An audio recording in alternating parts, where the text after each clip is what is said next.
Good day, everyone. We are Group 6 here with our case digest video regarding the case of Josefa versus San Buenaventura, GR number 163429. Details of contract of lease. Lourdes San Buenaventura is the owner of a 364 square meter parcel of land. On July 15, 1990, Johnny Josefa entered into a contract of lease with San Buenaventura over the said parcel of land. The lease agreement covers from August 1, 1990 to July 31, 1995, renewable upon agreement of the parties. Upon the expiry of the contract, San Buenaventura wrote Josefa informing him that the lease would no longer be extended, but that he may continue with the lease at a rental rate of 30,000 per month. Josefa was told to vacate the property and pay any cost if he opted not to lease the property after the expiration of the lease contract. However, Josefa refused to vacate the premises. He continued to occupy the property and paid a monthly rental of 15,400, which San Buenaventura received. However, the latter subsequently made demands for Josefa to vacate the property in a later date, June 3, 1998. Issue on mutual consent in METC Pasig City. San Buenaventura first complaint was denied due to the Lupon of Barangay filed again in July 9, 1998. Josefa contrary that San Buenaventura had no cause of action against him because under the contract, she was obliged to renew the lease. Josefa pointed out that because of this commitment to renew the contract, he had made renovation and improvements on the land. METC declared that the phrase renewable upon agreement of the parties in the lease contract implied both parties consent to the renewal of the lease. Thus, San Buenaventura demand for Jose to vacate the premises after the expiration of the lease.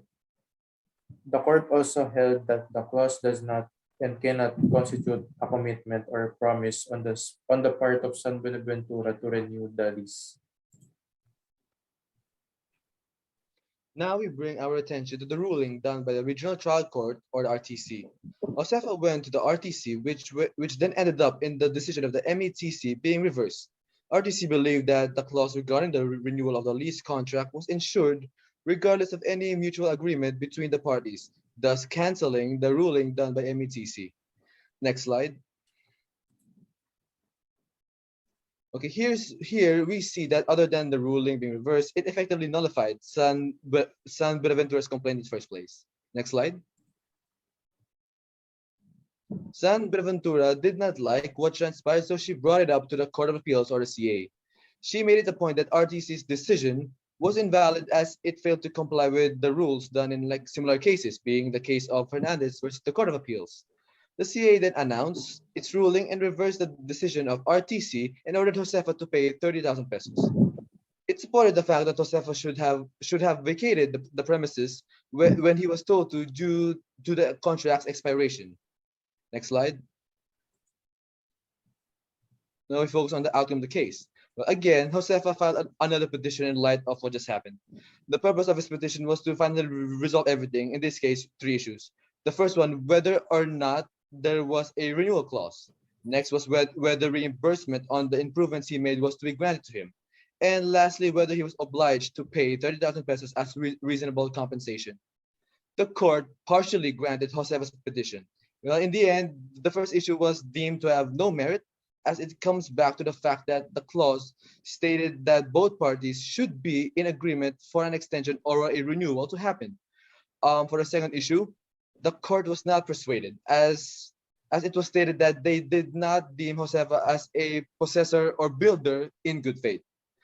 The last one, instead of having to pay 30,000 pesos, it was returned to 15,000 pesos, as they deemed that it is a very reasonable compensation, and due to the fact that neither side presented any evidence stating that 15,000 pesos was either not enough or too much. Nonetheless, the case teaches us about the importance of consent and how both should always take this into consideration as it proves vital to any contract. This lease contract is just an example among many. Thank you for listening. That's all.